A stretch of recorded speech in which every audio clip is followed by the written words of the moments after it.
This is Media Philosophy, exploring the deeper side of the Snow White live-action movie, and oh my god, I am so sad that it is doing as bad as it is, because I feel like this is a movie that could have brought so much joy to so many people, not because it's, like, good or anything, but it's honestly, like, the opposite. It was one of the worst, best movies I've ever seen. I saw the movie on opening weekend because I just knew, I saw from the trailers, I saw from the screenshots that it was gonna look very pretty, which it did, but I could just tell it was just gonna look really nice and everything else was going to be terrible, and it did not disappoint. I wouldn't say it's on the same level of the mastery that is like Tommy Wiseau's The Room, but Snow White was just, it was just so bad. From the very get-go, I just loved how they tried to, like, explain Snow White's, like, humble beginnings. Like, they live in a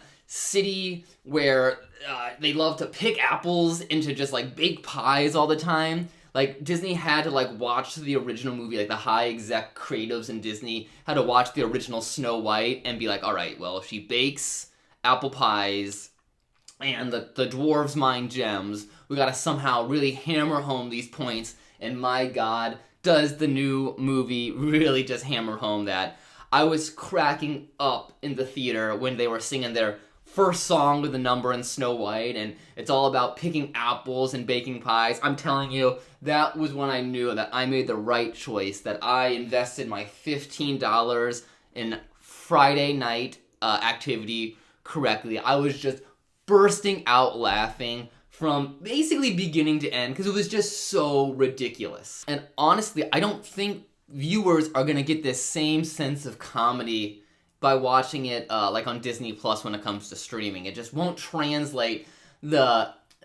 I'm not gonna say it was terrible, because it's not terrible, that's not the right word, but it's just like this weird mixture of like soullessness mixed with like talent, mixed with like a lot of money, that just creates this beautiful mess. Like I said, it's not like Tommy Wiseau's The Room, but it's pretty damn close. And I'm just afraid that if you're gonna watch Snow White when it comes to Disney Plus, it's just, like I said, not gonna hit the same way. It's not gonna have those same...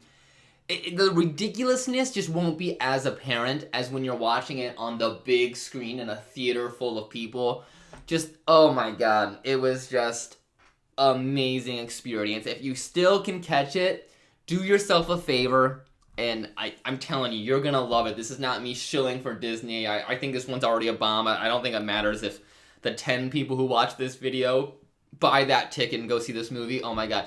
You're just gonna laugh your ass off. You know, I got some tips for you. If you're a THC user, you gotta eat as many edibles as you can, to the point where you think you're gonna OD, and like double that, and you're just gonna have a fantastic time.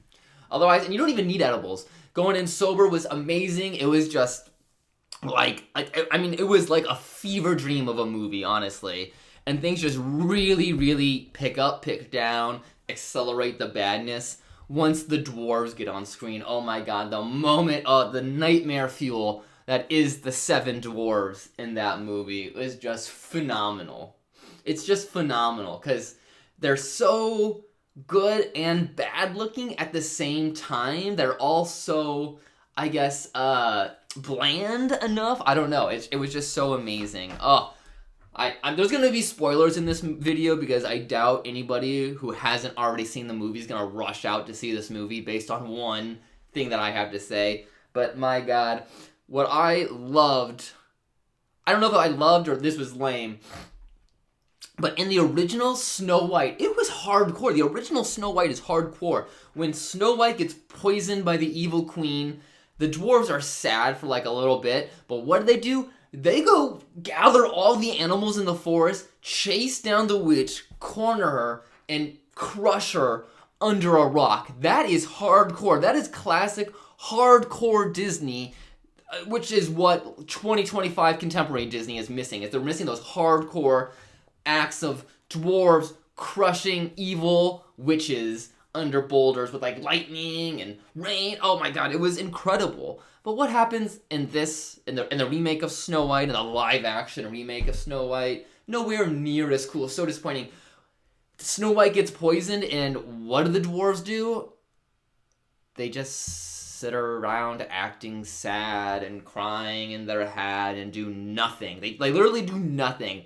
It's like, oh, when all is lost, what do? Nothing. We're not going to go out and try to make change. We're not going to go seek revenge. We're just going to sit and sulk.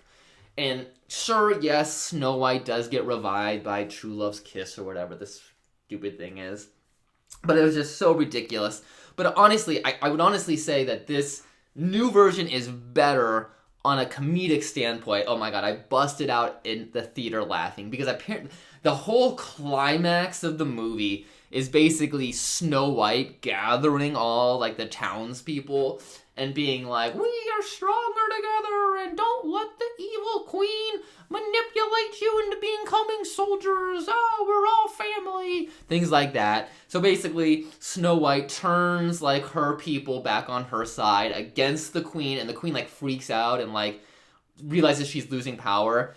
And this is if you're gonna watch just anything, if you're gonna go to the movie theaters and there's still Snow White playing, you gotta just walk into the theater to see if you see this moment, because it is so worth it to see this moment on the big screen. There's this moment where the queen's freaking out, and the dwarves just walk up to her and just stand there and like stare her down like, "Urgh." And then Dopey, God love him, gives the evil queen this really smug, arrogant like scowl glare, and just stares her down, and Gal Gadot's just like, "Bah!" and just runs away. Like, the dwarves don't do anything threatening. They don't have, like, I don't even think they have, like, their pickaxes or anything. They're just, like, standing there. It's like 7 little people are just, like, blocking her door, and she just freaks out and runs away.